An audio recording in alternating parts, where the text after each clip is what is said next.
Assalamualaikum warahmatullahi wabarakatuh.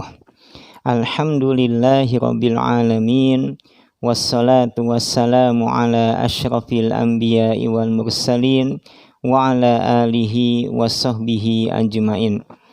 Puji dan syukur marilah kita panjatkan kehadirat Allah Subhanahu wa ta'ala yang senantiasa memberikan berbagai macam kenikmatannya kepada kita, sehingga pada kesempatan kali ini kita bisa berjumpa kembali di channel YouTube kami, yaitu Abu Naila Official, yang mudah-mudahan dengan perjumpaan kita kali ini bisa lebih mempererat tali silaturahmi kita. Dengan apa yang kami sampaikan bisa lebih mendekatkan diri kita kepada Allah Subhanahu wa ta'ala. Jemaah sekalian yang Allah muliakan, pada kesempatan kali ini kita akan membahas terkait dengan tafsir ayat-ayat yang ada hubungannya dengan ibadah puasa. Kalau kita melihat di dalam Al-Quran, jemaah sekalian, ayat yang terkait dengan puasa ini ada di dalam surah Al-Baqarah, yaitu dimulai di ayat 183 sampai ayat 187. Nah, sebelum kami memaparkan tentang tafsir secara ringkas ya ayat-ayat tadi, perlu kami sampaikan bahwasanya ibadah puasa yang Allah syariatkan kepada kaum muslimin itu ada pada beberapa fase. Fase yang pertama ialah puasa hanya wajib di tanggal 10 Muharram, yaitu hari Asyura. Maka perintah ini berlaku ketika Rasul dan para sahabat hijrah dari Mekah ke Madinah. Kemudian selang beberapa lama setelah itu masuk ke dalam fase yang kedua, yaitu diperintahkan kaum muslimin untuk puasa tapi masih bersifat pilihan. Bagi mereka yang puasa silahkan berpuasa, dan bagi mereka yang tidak maka hendaknya memberikan makanan kepada orang miskin. Sebagaimana Allah Subhanahu wa ta'ala berfirman, "Faman tatawwa'a khairan wa 'alal ladzina yutiquna fidyatun ta'amu miskin faman tatawwa'a khairan fahuwa khairul lah." Dan bagi mereka yang tidak mampu untuk puasa, maka hendaknya memberi makan kepada orang miskin. Dan barang siapa yang melakukan kebaikan, melebihkan makanan kepada orang miskin, maka itu lebih baik. Nah, kemudian jemaah sekalian yang Allah muliakan, lanjut kepada fase berikutnya tentang kewajiban ibadah puasa kepada kaum muslimin, di mana Allah Subhanahu wa ta'ala berfirman di dalam surah Al-Baqarah ayat 183, A'udzubillahi minasyaitonir rajim. Ya ayyuhalladzina amanu kutiba alaikumusiyam kama kutiba alal ladzina min qablikum la'allakum tattaqun. Wahai orang-orang yang beriman, diwajibkan atas kalian berpuasa sebagaimana diwajibkan atas orang-orang sebelum kalian agar kalian bertakwa. Dalam ayat ini jemaah sekalian, Allah Subhanahu wa ta'ala menerangkan kepada kita bahwa puasa itu diwajibkan pula kepada umat-umat terdahulu. Ya, mungkin di zaman Nabi Nuh alaihissalam ada syariat puasa bagi manusia pada saat itu. Demikian hanya bagi generasi selanjutnya. Nah, pertanyaannya, kapan puasa itu wajib dilaksanakan? Maka di ayat berikutnya, di ayat 183, Allah Subhanahu wa ta'ala berfirman, ayyamam ma'dudat. Puasa yang wajib itu hanya beberapa hari saja. Ini merupakan bagian dari tuntunan atau bimbingan dari Allah Subhanahu wa ta'ala. Ketika menerapkan syariat agama, Allah tidak ingin membuat manusia sulit menjalankannya.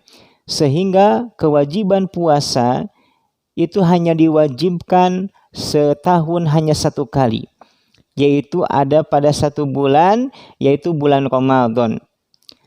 kewajiban puasa tidak diwajibkan sepanjang tahun, hanya 1 kali dalam 1 tahun. Kemudian jemaah sekalian yang Allah muliakan, kapan tepatnya saum itu diwajibkan? Yaitu di ayat 185. Allah berfirman, syahrul ramadhan alladzi unzila fihil Qur'an hudal linnasi wa bayyinatin minal huda wal furqan. Faman syahida minkumus syahra falyamsum. Barang siapa yang berada di bulan Ramadan, maka hendaknya berpuasa. Maka inilah ayat yang menerangkan kepada kita akan kewajiban puasa, yaitu di bulan Ramadan. Nah, tentunya jemaah sekalian, puasa itu diwajibkan bagi seluruh kaum muslimin yang baligh, yang berakal. Walaupun dalam ayat yang mulia ini Allah menjelaskan ada beberapa golongan yang dibolehkan untuk tidak puasa. Di antaranya ialah bagi mereka yang sakit dan orang yang sedang dalam perjalanan. Allah berfirman, wa man kana maridun aw ala safarin fa iddatum min ayyamin ukhra. Maka barang siapa yang sakit, sakit di sini tentunya sakit kalau dipaksakan puasa bisa penyakitnya tambah kambuh atau makin memperlama dari masa kesembuhan. Kemudian au ala safarin, atau sedang dalam perjalanan. Ya, tentunya perjalanan yang dibolehkan berbuka adalah perjalanan yang dibolehkan orang mengqashar salat. Yaitu perjalanan yang dimana kalau manusia memaksakan diri untuk berpuasa, mereka akan merasakan kepayahan. Oleh karenanya, bagi para musafir, mereka yang sedang dalam perjalanan, sekiranya puasa memberatkan mereka, boleh berbuka. Akan tetapi Allah berfirman, fa'iddatum min ayyamin ukhra. Hendaknya puasa yang ditinggalkan diganti di hari-hari yang lainnya. Nah, ini bagian dari kasih sayang yang Allah berikan kepada umat manusia. Allah Subhanahu wa ta'ala tidak memberatkan hamba-hambanya ketika menerapkan atau menetapkan syariat agama. Allah menjanjikan pahala yang besar. Bahkan bagi mereka yang punya uzur tidak bisa melaksanakannya, Allah memberikan solusi. Dan inilah prinsip dari agama kita jemaah sekalian, yaitu memberikan kemudahan. Sebagaimana Allah Subhanahu wa ta'ala berfirman, yuridullahu bikumul yusra wa la yuridu bikumul usra. Allah Subhanahu wa ta'ala senantiasa menghendaki kemudahan dan tidak menghendaki kesulitan. Ya, aturan agama yang Allah berikan kepada manusia, di dalamnya ada kemudahan-kemudahan yang bisa kita jalankan jemaah sekalian. Lalu berikutnya Allah berfirman, walitukmilul iddata. Hendaknya ketika puasa sempurnakan bilangan hari puasanya. Entah itu 29 hari atau 30 hari. Ketika selesai saum di bulan Ramadan, puasa di bulan Ramadan, walitukabbirullaha ala ma hadakum. Hendaknya kalian bertakbir, membesarkan Allah Subhanahu wa ta'ala dengan membaca kalimat Allahu Akbar. Bahkan sebagian ulama dengan berdasarkan ayat ini mengatakan bahwasanya takbir setelah takbir menjelang Idul Fitri atau setelah menjalankan saum di bulan Ramadan itu lebih utama ketimbang takbir di bulan Dzulhijjah. Ya, takbir di bulan Dzulhijjah. Lalu jemaah sekalian yang Allah muliakan, di tengah Allah Subhanahu wa ta'ala menjelaskan tentang syariat ibadah puasa, Allah selingi di ayat 186 dengan perintah berdoa. Allah Subhanahu wa ta'ala berfirman, wa idza sa'alaka ibadi anni fa inni qarib ujibu da'watad da'i idza da'an. Dan apabila hambaku bertanya tentang aku, maka katakanlah bahwasanya aku ini dekat. Aku mengabulkan setiap doa orang yang berdoa. Aku mengabulkan setiap doa orang yang meminta. Nah, jemaah sekalian yang Allah muliakan, maka sebagian ulama mengatakan bahwasanya ayat yang terkait dengan doa di tengah perintah puasa ini mengandung isyarat bahwasanya puasa sangat erat kaitannya dengan doa. Puasa sangat erat kaitannya dengan doa. Maka dalam hadis yang sahih, Rasulullah Shallallahu Alaihi Wasallam bersabda, di antara orang yang doanya mustajab, doanya yang dikabulkan oleh Allah Subhanahu Wa Taala adalah mereka yang puasa sampai mereka berbuka. Oleh karenanya pelajarannya jemaah sekalian, ketika kita sedang melaksanakan ibadah puasa, perbanyaklah berdoa kepada Allah Subhanahu Wa Taala. Biasanya orang yang berdoa di tengah puasa doanya lebih khusyuk sehingga lebih terbuka pintu diijabahnya doa. Lalu di ayat 187 jemaah sekalian, Allah Subhanahu wa taala sekali lagi memberikan keluasan kemudahan kepada kita di tengah ibadah puasa. Uhilla lakum lailatas siyami rafathu ila nisaikum.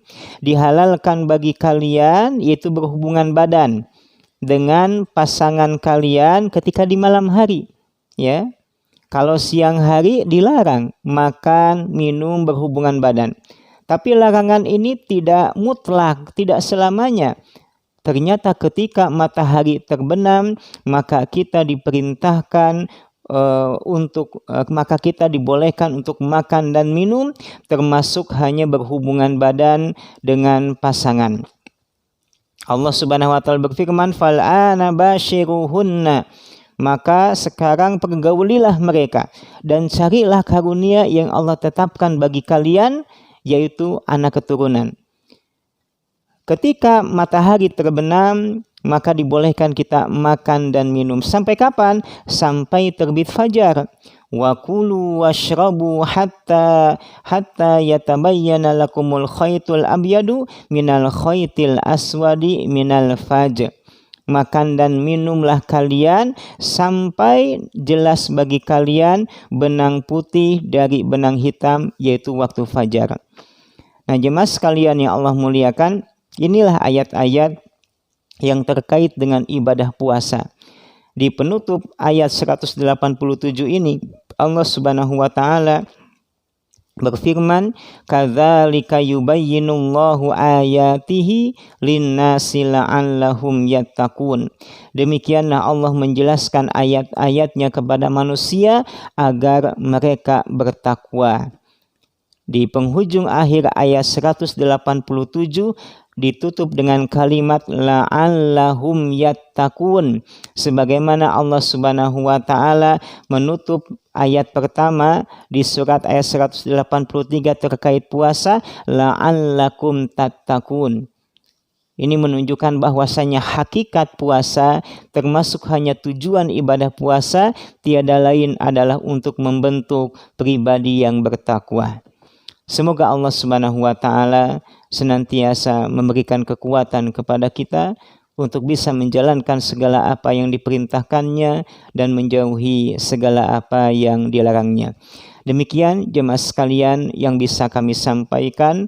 Mohon maaf atas segala kekurangan. Subhanakallahumma wa bihamdika asyhadu an la ilaha illa anta astaghfiruka wa atubu ilaik. Wassalamualaikum warahmatullahi wabarakatuh.